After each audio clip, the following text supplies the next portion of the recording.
which had just overcome a struggle against Britain in what was known as the War of 1812. James Madison had just started his second term in office, and in 4 years, he would pass down his presidency to the Secretary of State, James Monroe. With the weakening Federalist Party, Monroe won the election of 1816 with 183 ballots against 34. This transgression in power, from Jefferson to Madison to Monroe, became known as the Virginia Dynasty. And now, under the rule of Monroe, along with the end of the war, Americans no longer feared the foreign threats to their nation. Another benefit was a decrease in political disputes between parties and less opposition from factions.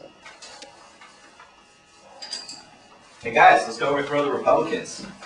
Nah, ever since Monroe came into power, I'm just not in the mood. Hey guys, let's make finger puppets! What? To achieve his goals of peace, Monroe began a goodwill tour of the country, where he received scarce resistance and instead fervent appreciation. Even the Federalist newspaper in Boston, the Columbian Sentinel, coined the phrase we now use today to describe the significant time period as the era of good feelings.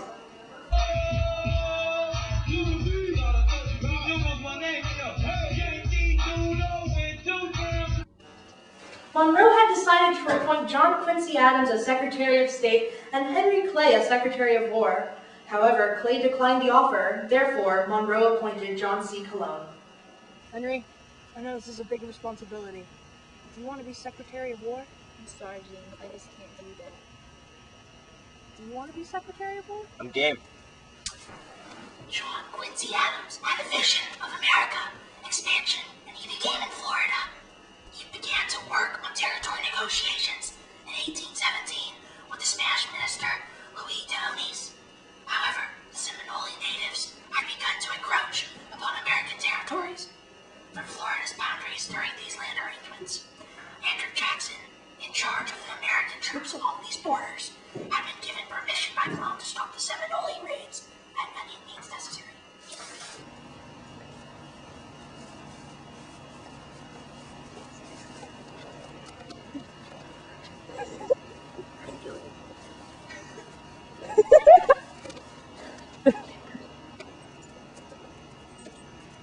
Hello?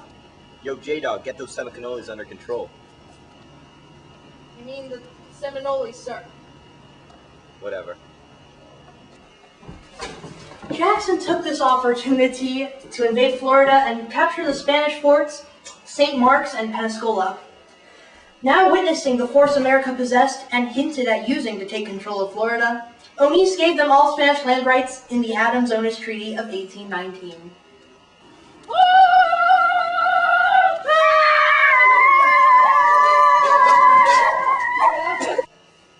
Republican James Monroe was re-elected in 1820 without opposition, thus ending the Federalist Party altogether. Monroe contributed to many important events in his last 4 years as president.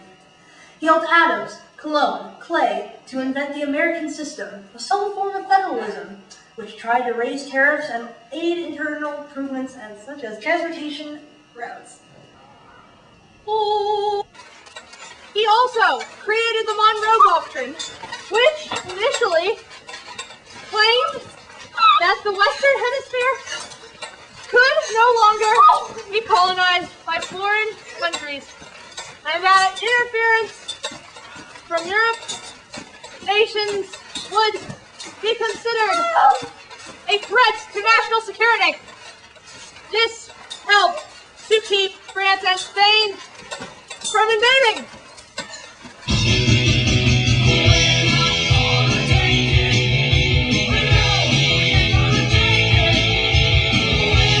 Finally, the creation of the Second Bank of the United States in 1816, after the first bank had expired. Unfortunately, this second bank brought unease to Americans, as it had grown infamous for its frauds and corruption. However, America was just about to face its new problem, the Panic of 1819. After the War of 1812, Europe soon developed a high demand for American produce, thus allowing farmers to raise their prices on goods.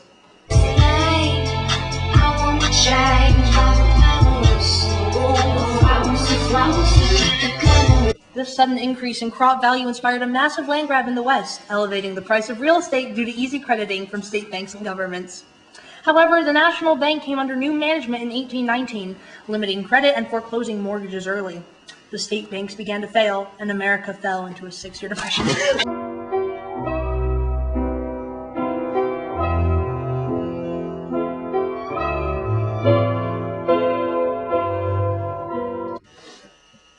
Luckily, Monroe helped to revitalize the nation's economy with the Land Act of 1820, refusing the purchase of land using U.S. credit, and the Relief Act of 1821,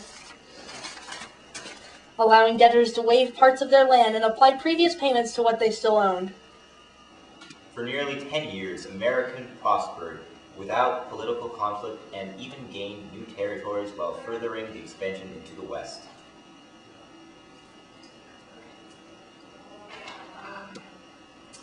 Under the patriotic leadership of James Monroe and the courageous efforts of John Quincy Adams, it's no wonder that their time was called the era of good feelings. I'm Gary Schneebler. And I'm Gary Schneebler. And thank you. Thank you for joining us.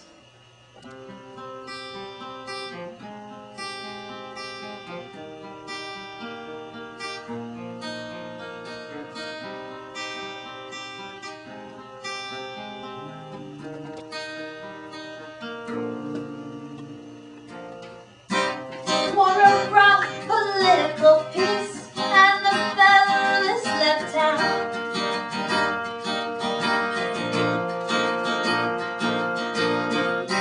Obligations began to cease and no one more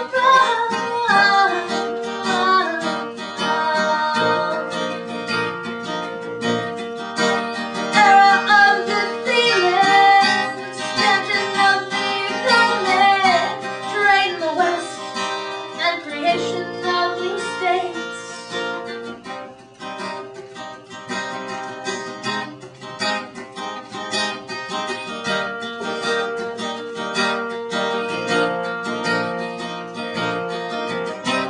Jackson took over the Florida ports.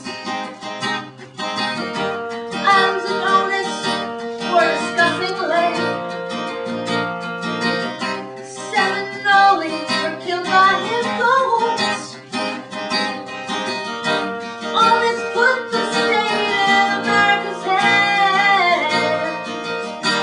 Era of good feeling, expansion of the economy, trade in the West, and creation of new states.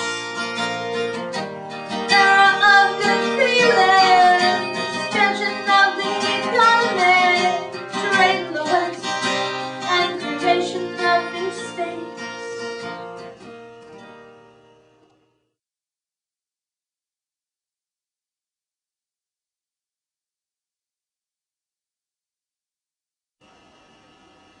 This transgression in power from Jefferson. No, stop. You already messed up. I've stuck country where he received some scarce resistance, and instead. Hill, you can't say that. Are you joking me? First class, up in the sky, across the fast lane. Glamorous. Okay, Jeff, you can stop. This is stupid.